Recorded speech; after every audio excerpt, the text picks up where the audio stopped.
I pay 100% of the bills. My stay-at-home wife says I still do nothing. The therapist didn't hesitate. She looked straight at me and said, "So if you're paying for everything, why does your wife feel abandoned?" My stomach dropped. My wife didn't look up.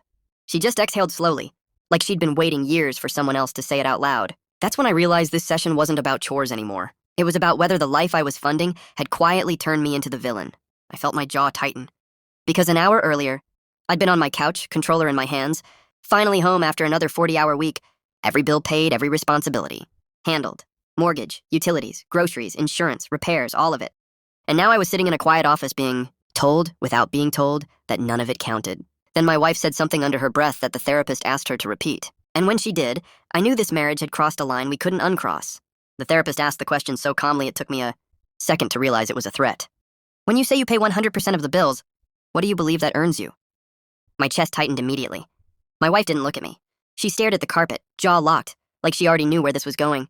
I suddenly felt like I was on trial, except I didn't know the charges yet. I swallowed and said the first honest thing that came to mind. I said I thought it earned me rest. Not silence. Not control, just rest. A break when I walked through the door. The room went quiet in a way that felt heavy, dangerous. The therapist nodded slowly, like she was filing that answer away. My wife let out a sharp breath and shook her head. 3 hours earlier, I'd been sitting on our couch with a controller in my hands. Game paused, work clothes still on. 40 hours clocked. Paycheck already split across mortgage. Utilities, insurance, groceries. Her son's school expenses, everything. I hadn't even started playing yet when I heard her voice from the bedroom.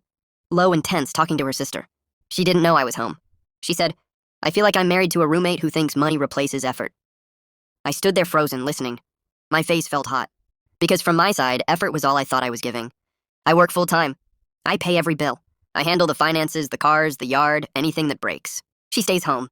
That was her choice. Not ours, hers. I warned her about the risk of being single income. She said she didn't want to miss her son's childhood. I adjusted. I took on everything else. When I confronted her that night, I expected an argument. What I didn't expect was how calmly she said it. "I expect you to do 50% of the housework." I laughed. Because I honestly thought she was joking. She didn't smile. She just stared at me and said she was drowning, that she carried the mental load, that I got to clock out and she never did. The therapist leaned forward and asked a question that didn't sound like a question. She said, "Who would be in trouble if you stopped paying?" My throat went dry. My wife's head snapped up so fast it startled me. I felt exposed, like someone had just pulled back a curtain I didn't know was there. I tried to answer carefully. I said we both would be, that it was our life. But even as I said it, I knew it wasn't true in the way she meant. Because if I lost my job tomorrow, everything collapsed. Mortgage, health insurance, her son's school, the car payments. The therapist waited, eyes steady, and then said, "So your fear is collapse, and your wife's fear is disappearance." The room went quiet again. That heavy silence came back. My wife finally spoke, voice low. She said she felt invisible, that every day blurred together, that she didn't remember. The last time someone asked her how she was doing, without needing something, she said when I came home and went straight to the game, it felt like confirmation that she didn't matter anymore. I wanted to interrupt. I wanted to explain that the game was the only place my brain shut off. That it was the 1 hour a day. I didn't feel responsible for keeping everyone afloat. But the therapist held up a hand and I stopped. She turned to me and asked what happened if I didn't get that hour. I laughed under my breath and said, "I got irritable, short, tired." She nodded and said, "So both of you are self-regulating in isolation." That phrase hit harder than it should have. Self-regulating, alone, married but alone. Then my wife said something that made my stomach twist. She said she resented that I got Praise for providing, while her work was assumed. No paycheck, no clockout, just expectations. She said even her son thanked me more than he thanked her. That stung because I hadn't noticed. Or maybe I had and chose not to. The therapist asked about the decision for her to stay home. My wife said she felt pressured to justify it constantly, that I never fully supported it, that every time money came up, she felt like a dependent instead of a partner. I opened my mouth to argue, but she cut in before I could. She said, "You don't have to say it. You show it." That sentence landed like a punch. I told the therapist the truth then. I said I was scared. That being the only income made me feel trapped. That I worried constantly about layoffs, illness, accidents. That when something broke in the house, I didn't see a chore. I saw a threat. Another thing I couldn't afford to fail at. My wife looked at me differently after that. Not softer, just recalculating. The therapist nodded slowly and said something I wasn't ready for. She said, "Right now, money is your leverage, whether you intend it to be or not."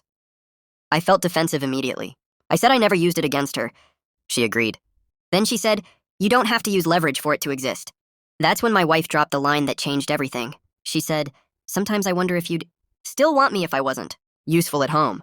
The words hung there, ugly and fragile. I didn't know how to answer. Because the truth was complicated. Because the question itself felt like a trap I'd already stepped into. The therapist looked at both of us and said the next session would focus on redefining contribution. Not chores, not money, contribution. Then she added, almost casually, we also need to talk about what happens if one of you decides this arrangement no longer works. My wife didn't react. She just nodded, like she'd already thought about it. On the drive home, neither of us spoke. At a red light, she checked her phone. I caught the reflection in the window. A message preview lit up her screen. I wasn't trying to read it, but I saw enough. Still thinking about what we talked about. The light turned green. She didn't notice I'd seen it. And I realized this wasn't just about resentment anymore. There were conversations happening without me, and I didn't know how long they'd been going on. The conflict escalates. From marital imbalance to external. Validation and emotional secrecy. Introducing a new threat that reframes everything. I didn't ask her about the message. Not that night. Not the next morning. I told myself it was nothing. A friend, her sister again. Someone venting. But my body didn't believe that lie. My stomach stayed tight. My sleep was shallow. Every buzz of her phone felt louder than it should have. The next day at work, I caught myself rereading the same email 4 times without absorbing it. Numbers blurred together. My mind kept jumping back to that sentence. Still thinking about what we talked about. I tried to picture who would say that to my wife. Who would say we. There weren't many options. And none of them felt good. That evening, I came home earlier than usual. I didn't announce it. I just opened the door quietly and froze. She was in the kitchen, leaning against the counter, phone pressed to her ear, voice low. She laughed. Not a polite laugh. A real one. The kind I hadn't heard in a while. I stood there, keys still in my hand, listening without meaning to. She said my name. Not angrily, casually. Like I wasn't a person, just a situation. He's not a bad guy, she said. He just doesn't get it. My chest tightened. She turned slightly, and I saw her face change when she noticed me. The call ended immediately, too fast. I asked who she was talking to. She hesitated. Just a beat. Then she said, a friend from the school pickup line. The pause was small, but it felt loud. I nodded like I believed her. I went to the couch, picked up the controller. Didn't turn it on. Just held it in my hands like a shield. Later that night, I lay awake while she slept. Her phone was on the nightstand, screen down. I could hear my heartbeat in my ears. I hated myself for what I did next, but I did it anyway. I lifted the phone and checked the lock screen notifications. There were more messages. Same contact, no name saved. Just a number. One preview read, you deserve to be seen. Another said, you shouldn't have to beg for partnership. My throat closed. I put the phone back exactly where it was and stared at the ceiling until my eyes burned. I didn't know which part hurt more. The fact that someone else was saying those things to her. Or the fact that she believed them. The next therapy session felt different, tense, like something unspoken was sitting between us. The therapist asked how the week went. My wife said she felt clearer, lighter. She said she'd been talking things through with someone who understood her perspective. She didn't look at me when she said it. The therapist raised an eyebrow slightly, then looked at me. I wanted to scream. Instead, I said I felt anxious, that I felt like the ground was shifting under my feet. The therapist asked what I meant. I almost said everything. The messages, the laughter, the secrecy. But something stopped me.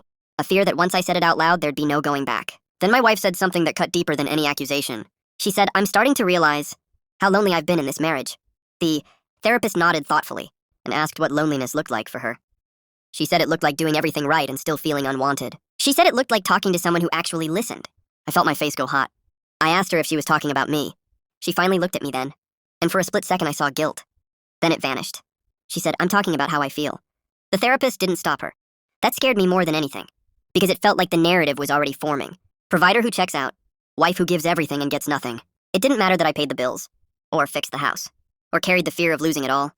That story wasn't being told. On the way home, I broke. I asked her directly if she was talking to someone else. She didn't answer right away. She stared out the window as traffic crawled past. Then she said, I'm talking to someone who reminds me who I was before I disappeared. That sentence rewrote everything, because now I wasn't competing with another man. I was competing with a version of her I'd never even met, and I had no idea how to fight that. The threat evolves from suspicion to emotional infidelity and identity loss, reframing the marriage as already partially abandoned. I couldn't sleep that night, not even for a minute. Every time I closed my eyes, I saw her face lit by the phone's glow, her laughter echoing in my skull. I kept replaying her words. Someone who reminds me who I was before I disappeared. Who was she talking to? And more importantly, who would she become? The next morning, I tried normalcy. Coffee, toast, the usual small talk. She smiled politely like nothing had happened. I wanted to ask. I needed to ask. But something in me froze. Fear? Pride? Maybe both. By mid-morning, the tension was unbearable. I grabbed my laptop under the pretense of checking emails, but my eyes were really on the open chat app on her desk. She'd left it logged in. I swore I wouldn't look. I swore. But my hand moved. Click. A conversation popped up. Short messages, intimate teasing. Not overtly sexual, but dangerously close. I know you feel unseen. I see you. You don't have to do it all, alone. Remember who you were before? Everything fell on you. I slammed the laptop shut and backed away. My chest felt like it was being crushed. Betrayal wasn't even the right word anymore. This was invasion. A silent fracture running straight through the middle of my life. I waited until she left to pick up our son from school, then I called the therapist. My voice shook as I explained what I'd seen. She listened quietly, then asked the question I didn't want to answer. Do you feel safe in your marriage? The words hit like a punch. Safe? I'd been paying every bill, fixing every leak, carrying every weight. But had I ever been seen? Was that enough? When she got home, I confronted her. I didn't yell. I didn't accuse. I just asked, who are you talking to? She froze, then sighed. The truth came out in pieces. Someone she'd met in a parenting group. Someone who listened when she talked about the house, the kid, me. Someone who reminded her that she existed outside the home. That she had dreams, desires, and identity. I wanted to scream. I wanted to break something, but I didn't. I swallowed it all down, felt it coil in my stomach like poison. I'm not leaving, she said. I needed someone to see me. The words should have comforted me. They didn't. Instead, they sent a chill through my bones. Because seeing her wasn't enough. I wasn't enough. And that realization, sharp, unwelcome, was something I could never take back.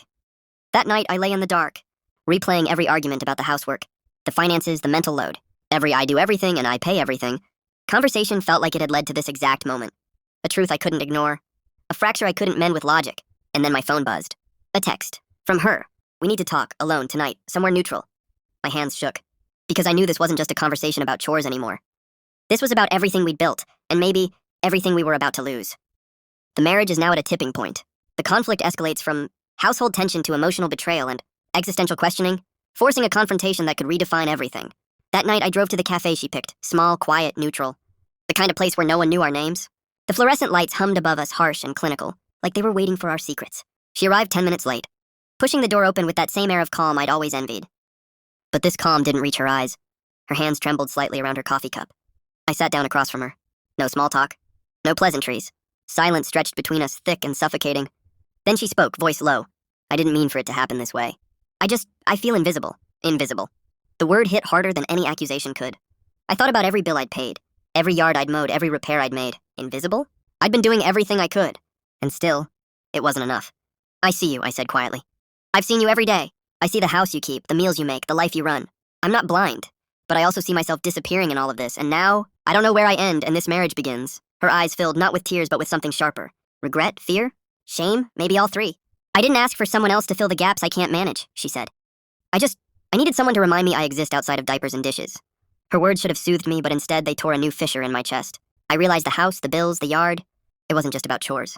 It was about identity, about who we had each become, and the distance we'd let grow between us. I leaned back, trying to steady my shaking hands. You think I don't carry my load? I asked. Do you know how it feels to be responsible for everything financially, physically, emotionally, and still be told it's not enough? To hear that you're failing me even when you don't know how exhausted I am? She flinched, like my words landed harder than intended.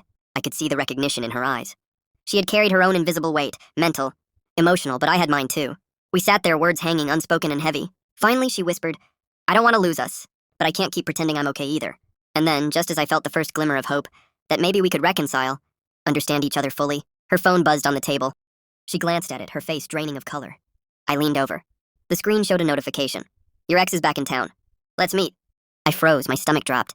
Everything we'd argued about, every unspoken resentment, every sacrifice, it suddenly felt like a fragile house of cards, ready to collapse with one wrong move. I realized in that instant, this conversation wasn't just about chores, bills, or mental load.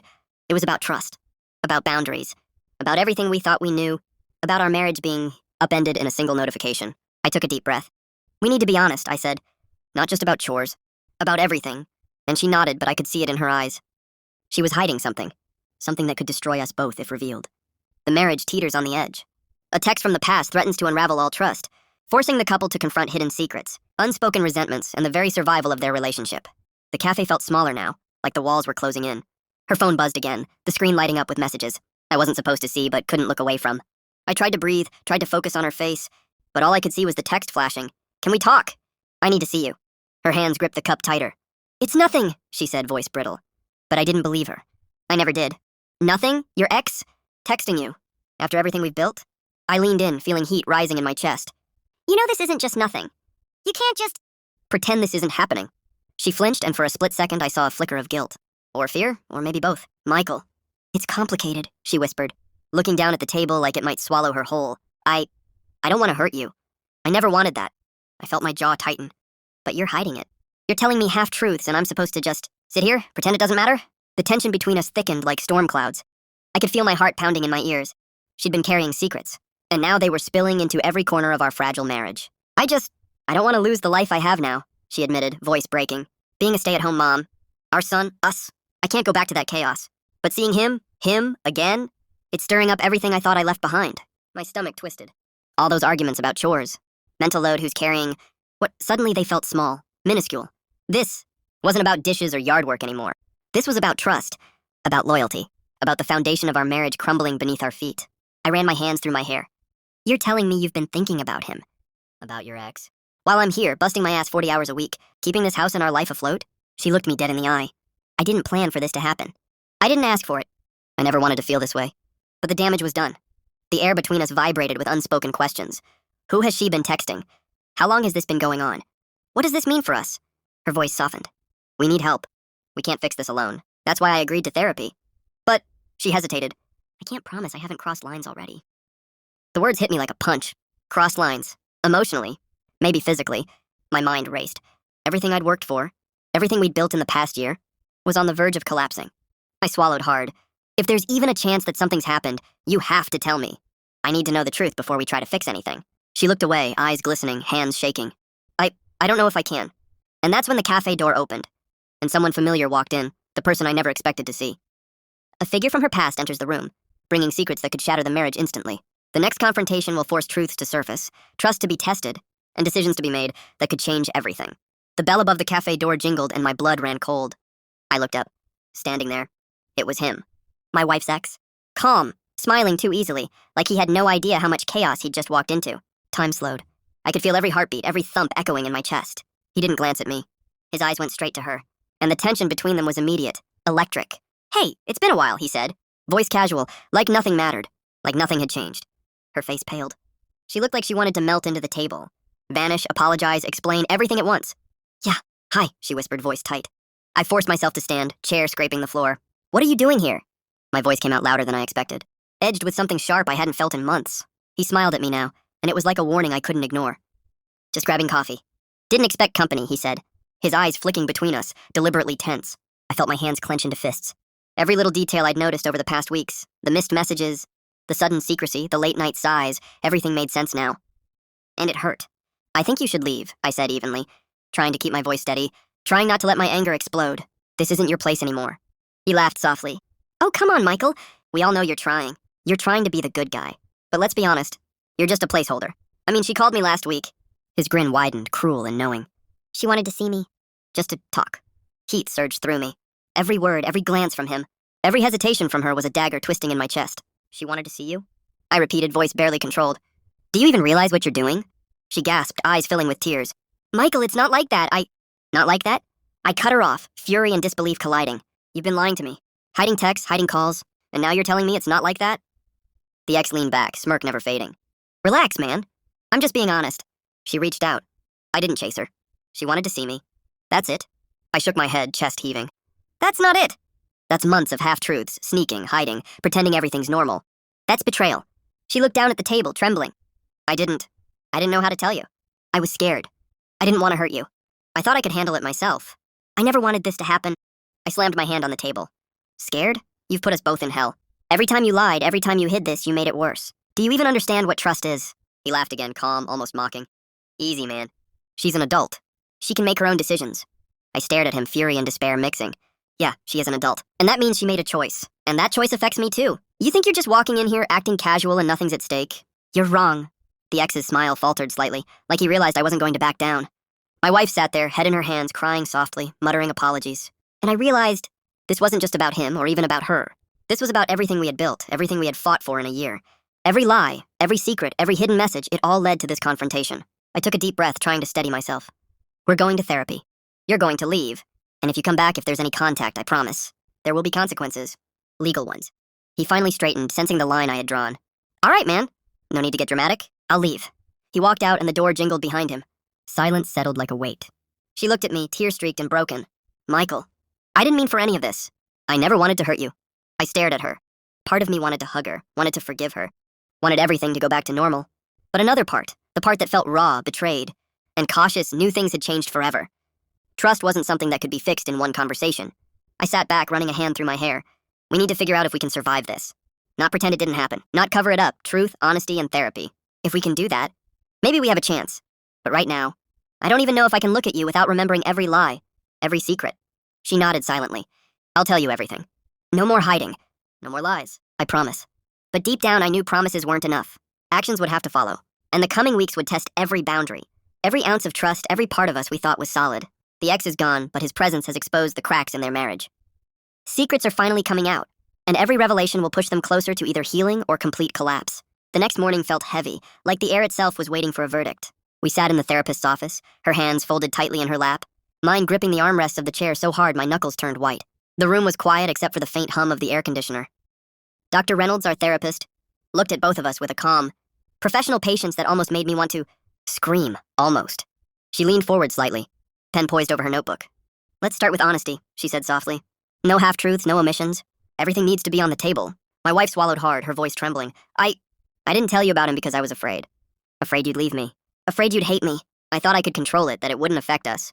But it did. I kept seeing him, texting him. Just talking, I told myself it was nothing, just old history.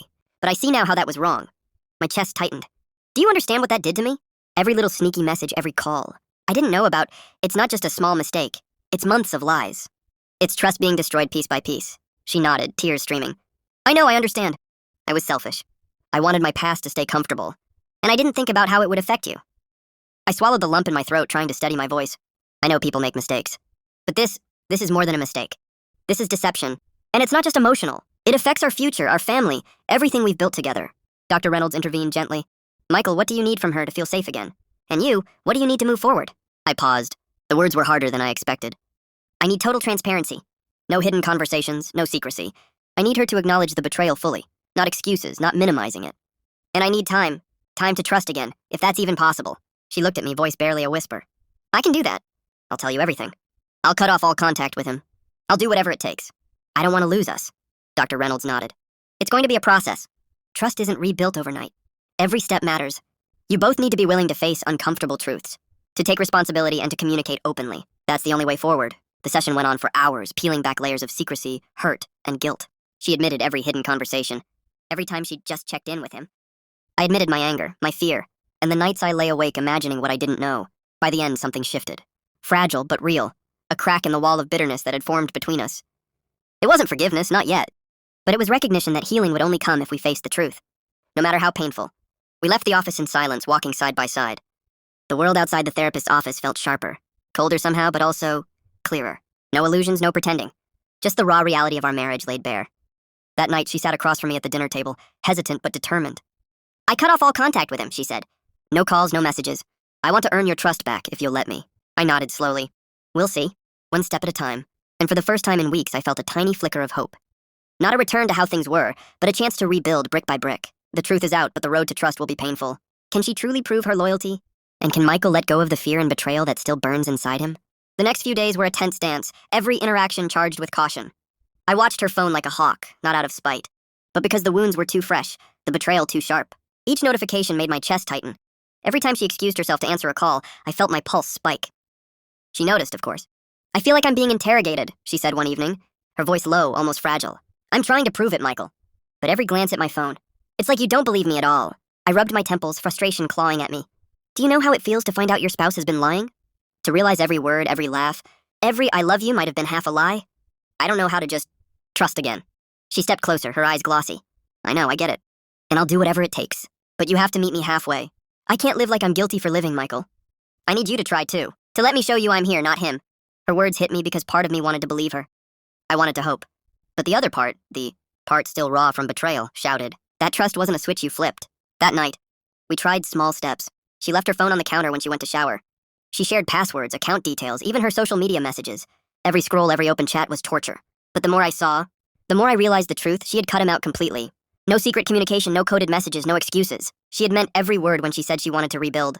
I swallowed hard, heart still hammering. Okay, I see it. I see that you're doing that. She nodded, tears brimming again. I'm here. I'm choosing us. But trust isn't rebuilt in one night. The next morning, the old insecurities bubbled up. I caught myself overanalyzing every interaction. A coworker she laughed with, a text from a relative, even a tag on Instagram. Each one twisted into suspicion, each one igniting that familiar burn of fear. I can't just switch off, I admitted quietly. I want to trust you, but every little thing makes my mind spin. I need time. She reached for my hand, tentative but firm. And you'll have it. But you have to let me in. Don't push me away because of what happened before. Help me show you step by step. It was progress. Fragile, clumsy, and tense, but progress nonetheless. But just as the tension began to ease, a new complication emerged. One night, while checking her phone to verify a message she'd promised to send me, I saw a notification that made my blood run cold. A message from someone I didn't recognize. It wasn't him, or so I wanted to believe. But the message preview read, "Are you sure he'll ever forgive you?" I froze, phone in my hand, stomach sinking. Who was this? What did it mean? And was this going to undo the fragile progress we'd started to make? The past may not be entirely behind them. A mysterious message threatens to reopen old wounds. Can Michael and his wife continue rebuilding trust, or is the shadow of betrayal still lurking, ready to pull them apart? My hands trembled as I stared at the message. Are you sure he'll ever forgive you? My chest tightened and my mind raced. Who sent this? Was it a friend trying to warn me? Or someone trying to sabotage everything we were rebuilding? The shadows of doubt crept back in, heavier than before. I confronted her immediately. Who's this? What does this mean? My voice was sharp, raw. She froze, eyes wide. Michael, it's nothing. I didn't expect you to see that. Nothing? That's not nothing. This is exactly the kind of thing that's tearing us apart, I snapped, the old anger and mistrust bubbling to the surface. She stepped back, her voice trembling but steady. It's from my therapist's assistant. They were sending reminders about our sessions. They wrote it poorly. It wasn't about you. It was about me. About me learning how to forgive myself and move forward. That's all. I stared at her, torn between relief and lingering doubt. My mind wanted to explode with questions, but part of me recognized the truth in her eyes. She was doing everything she could to prove herself, to rebuild trust. I dropped onto the couch, exhausted. I don't know if I can do this. I want to trust you, but every little thing feels like a trap. Every message, every glance, it's like I'm waiting for betrayal. She sat beside me, reaching for my hand. I know, and I'll be patient. I'll give you space. But Michael, I chose this life with you. I'm committed to us. I'm not him, and I want us to survive this together. For the first time in weeks, I let myself breathe. Not fully, not completely, but enough to feel that fragile thread of hope.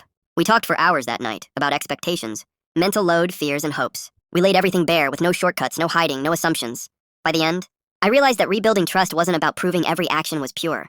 It was about showing up day after day, choosing each other even when it hurt, even when fear gnawed at the edges of our hearts. We made a pact, full transparency, patience, and a willingness to forgive, not for the past, but for the future. Therapy would continue and we'd face challenges together. As a team, not as adversaries. Months later, the tension that had once ruled our house began to lift. The video games I played weren't escapes from her anymore. They were small moments we shared sitting on the couch, her leaning against me while I explained a match. I started helping more with small chores, not out of obligation, but because our marriage was now a partnership. A give and take that balanced love, respect, and responsibility. And the most important shift? We stopped keeping score. Money, labor, mental load. These became shared. Concerns rather than weapons in a war neither of us wanted. The housework was no longer a battlefield. It was collaboration. Looking back, I realized that the real betrayal wasn't her choice to be a SAHM or my initial resistance. It was the unspoken assumptions, the resentment, the fear of being vulnerable. Once we confronted it head on, we discovered something more powerful than trust. It was partnership. Grounded in honesty, respect, and the willingness to fight for each other, even when it hurt. Trust isn't rebuilt in a day. It's fragile, messy, and terrifying. But the ones willing to fight for it can turn fear into strength, suspicion into intimacy, and betrayal into a foundation for a stronger, unbreakable bond.